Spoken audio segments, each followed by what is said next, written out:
I remember just being really into hip hop from a young age because my babysitter's sons, they exposed me to a bunch of different albums and tapes. They had an extensive collection. And when I was like 13 or 14, I remember just toying with the idea that I wanted to be an artist as well.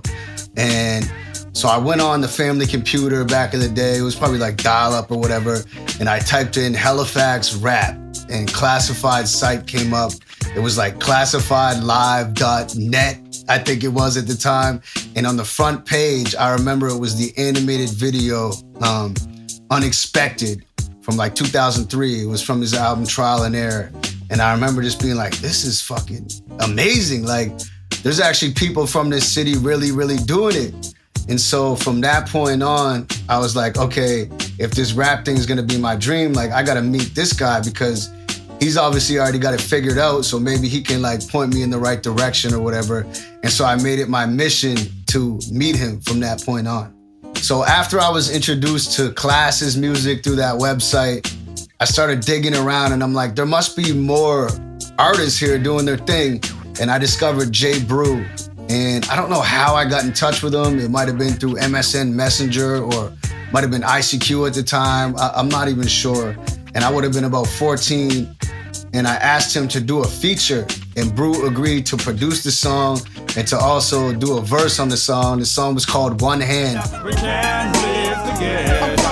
Nova Scotia artist that paved the way. Y'all know it's classifieds, J. Brews, and special K's. Yo, step this way to hear a dope MC. I spit this shit for real, how it's supposed to be. I'm a hot rising artist, you ain't close to me. I'm trying to get my shit up there so people notice me.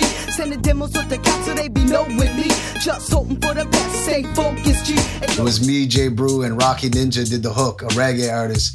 So anyways, he's like, yeah, I record at Classified Spot. So I'm like, oh shit, I'm gonna get to meet two of these guys in one day. So he's like, all right, meet me there at noon. So we got on our bikes, me and my boy Pudge, who I used to rap with, and we biked down to his house. It was like a 20-minute bike ride. He lived down on Almond Street, I believe at the time. And I remember just coming to the door and Class being like super confused, like looking at us like, what do you guys want? And I don't think he realized that the people coming to record were that young.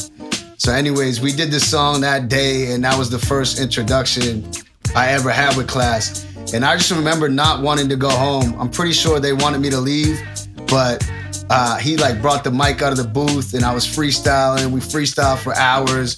And then eventually he's like, you guys gotta go.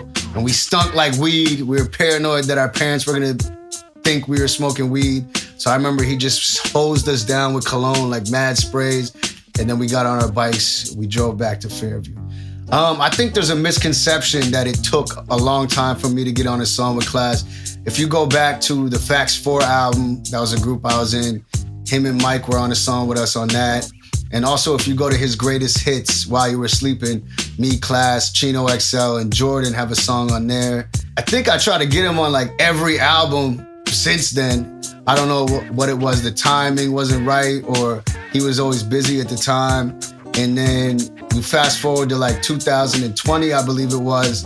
I got to jump on the Super Nova Scotians. He asked me to do that, the Posse cut. And then, you know, this is my 7th album, 2021. I'm like, man, I need a record with just me and you. Like every song we've ever did has had mad people on it, or at least a couple people on it. And I want to sit with just you and collaborate from the ground up and see what we can do on a song. So I remember one day he was recording the rap shit song he has with Dax and Snack the Ripper. And Dax was gonna go to his house and he never met him before. And he asked me if I knew him. I said, no, I never met him, but whatever, like I'll come up to your spot, I'll bring a bottle and we'll meet him, we'll kick it, we'll create a nice vibe in the studio, have some fun, see what happens.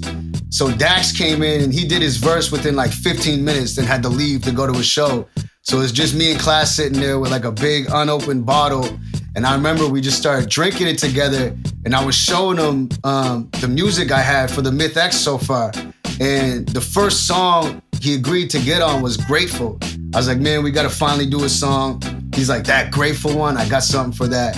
So that was gonna be the song we collaborated on. And then down to the wire, something in my head was like, you know what? You can make it more special than this. let's try to do some back and forth shit on some guilty conscious type of vibe. And that's when Small Talk was born. And we just kind of went back and forth. It took us like 5 sessions. We really took our time on it. And I think that it shows in the song with the way it came out. And I'm much happier that, you know, we chose to build a song from the ground up rather than just him jumping on a verse of a song that I already had done, you know? Yeah, so honestly, this was the track I've been waiting to make with Class since I first met him as that 14-year-old kid.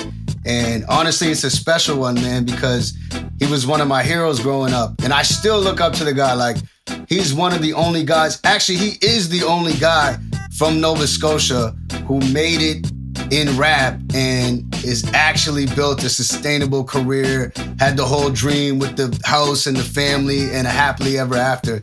So, I mean, he's still someone I look up to this day. And yeah, man, it's a special record after all these years and all these times we've been through, from being on tour to being out there, you know, recording to all the years, to finally have a track that embodies that entire experience in one song is special, man, for sure.